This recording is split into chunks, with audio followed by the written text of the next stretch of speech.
member, welcome back to Cupcake Husna channel.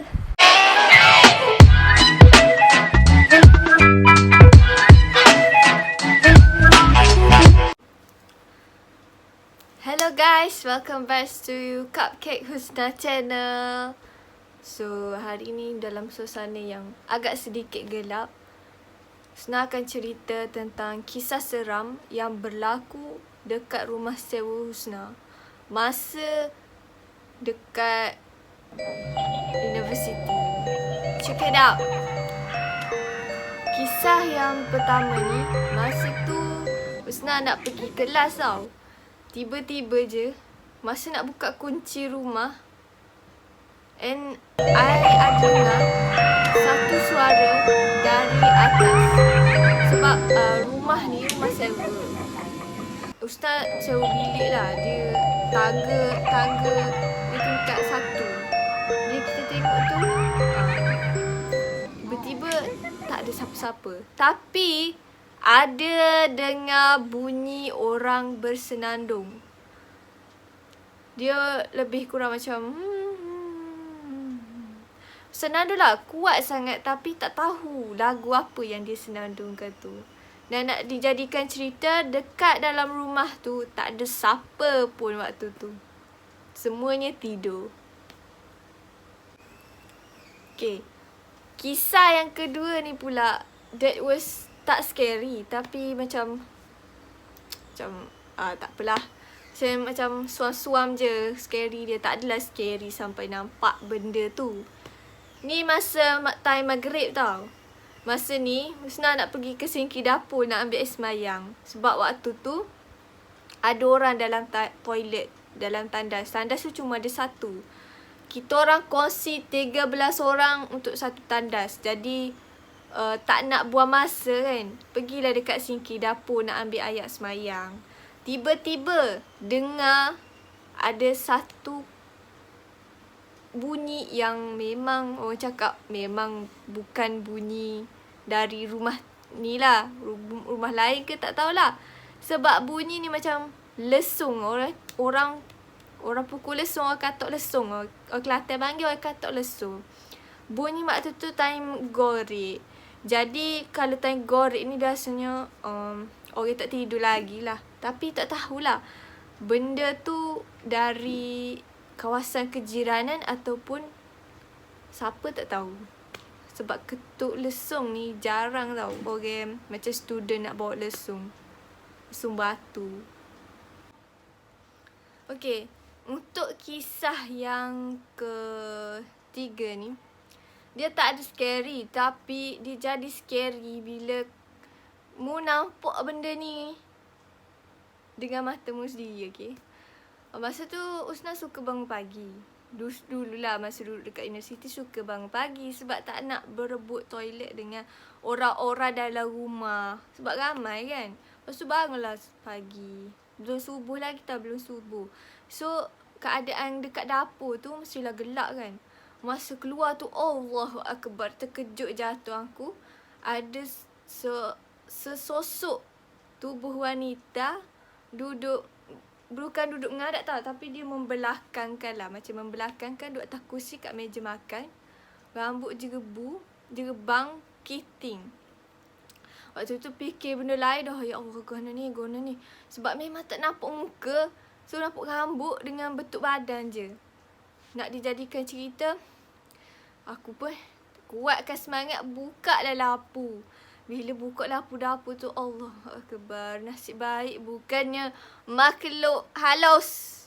Itu makhluk kasar. Housemate Husna sendiri yang duduk dekat situ. Tapi macam dengan rambut dia. Ya Allah, memang terkejut gila. Kalau si awak tengok memang kejut sangat. Sebab ingatkan benda tu tau, rambut pun nak meh-meh tu. Ya Allah subhanallah. Bukan nak aibkan dia, tapi begitulah orang nak cakap. Kita jangan gaduh nak judge orang tu hantu tiba-tiba histeria. Don't worry lah. Just kuatkan diri, buka lampu. Kalau betul tu benda tu, Husna akan masuk balik dalam bilik. Tu scary juga.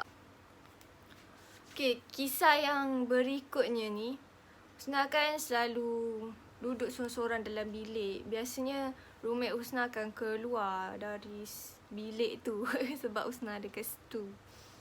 Dan bila duduk sorang-sorang akan dengar bunyi macam benda bergolek tau, macam guli.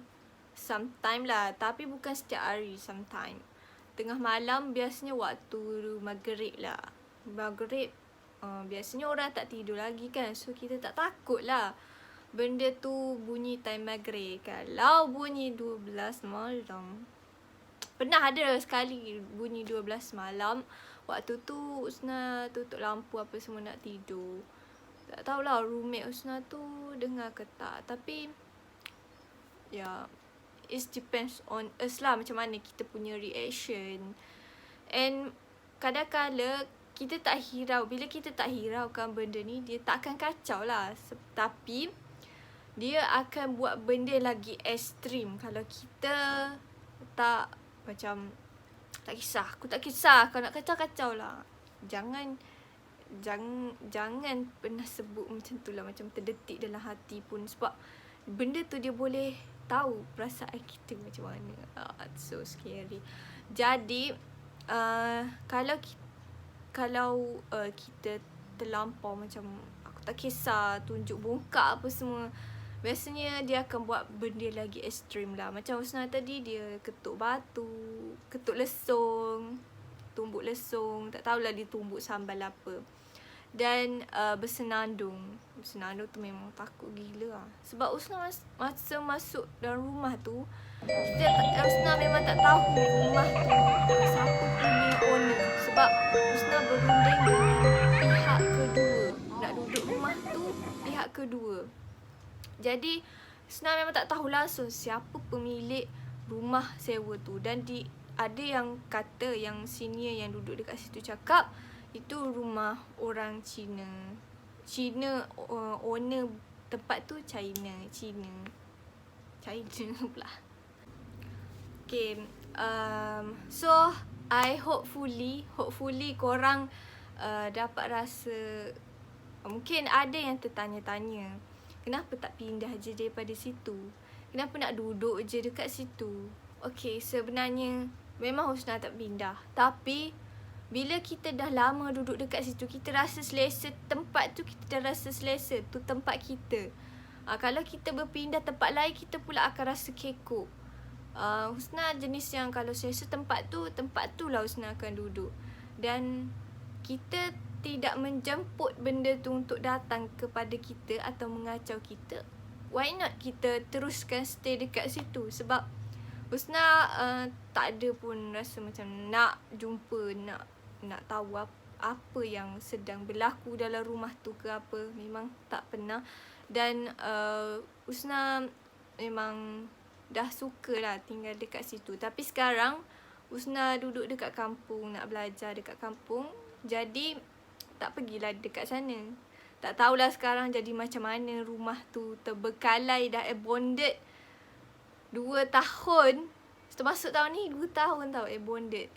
Mungkin kalau nak masuk rumah tu balik, kena pasang ayat kursi ke apa, kena azan ke. Sebab biasanya tempat yang kita tinggal ni dia akan ada satu horor yang orang cakap tak elok lah kan.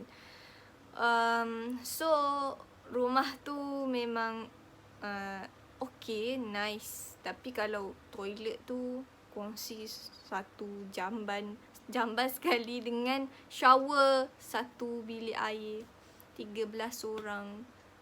Tu macam padat lah. Kalau ada 2 tandas dah okey. Tapi Alhamdulillah, yelah kan, Husna ni jenis macam tak suka tempat yang crowded places. Tapi Allah gantikan, Allah jatuhkan COVID ni, Allah jadikan COVID ni bertebaran atas bumi Malaysia. Dan Husna kena balik dekat kampung kan, belajar dekat rumah secara online. Mungkin ada hikmahnya juga yang kita perlu ambil daripada side positif, bukan negatif saja. Pernah satu hari tu ada yang duduk dalam toilet lama gila. Aku dah nak berak, nak terberak dekat situ. Ya Allah, memang nak tahan tu, aish. Memang sakit lah sebab dah hujung-hujung kan. So yang faham je faham, yang tak faham duduk diam. Okay. Okay, that's all untuk video kali ni. Kalau korang suka, jangan lupa untuk klik subscribe, like dan share video ni kalau rasa bermanfaat. Thank you for my new subscriber. Dan jangan lupa untuk terus support channel ini. Itu sahaja daripada Husna. See you on the next video. Bye!